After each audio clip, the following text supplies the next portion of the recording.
I'm joined by Ross McDermott tonight, who's from Darden Security and a counter-terrorism expert. Ross, first of all, your reaction to those events last night? Yeah, well, firstly, it's important to say that our thoughts are with everyone or anyone involved in such a horrific incident last night, and we would wish everyone a speedy recovery. Obviously, it's a terrible, terrible incident for anyone involved.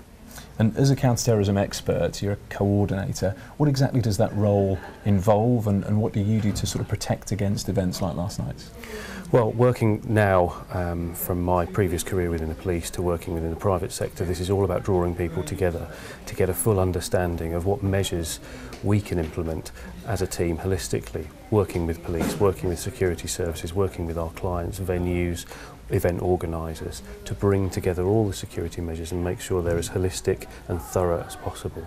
Police in Manchester tonight, they're calling it the worst incident the city's ever faced. What is it about this one that makes it so disturbing?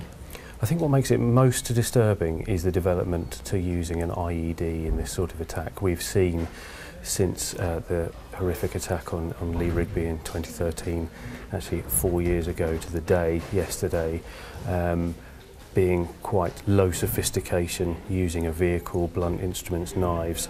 This is a step up in the sense of sophistication, using improvised explosives device, potentially created with some planning, some gathering of materials, and probably quite sophisticated materials. Now we know material is out there to be able to research to make these devices.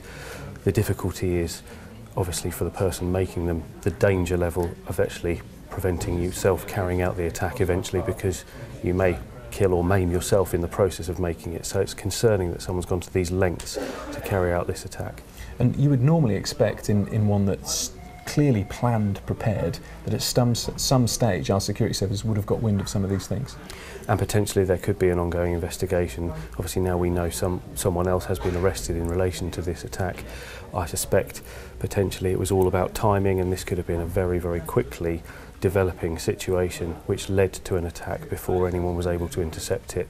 And that's another concerning aspect to this, is that we need to be fleet of foot working together to intercept these pieces of information, make up the jigsaw puzzle, and allow the police and security services to make those arrests. Is this a landmark moment in terms of how we police terror? This was a pop concert. This was, an event full of children. It seems like it's, hugely significant in terms of how we police it and how we should have a plan for it. We should have a plan for it, and you could say yes, it is a landmark moment, but ultimately this isn't something that we are unaware of in terms of a risk.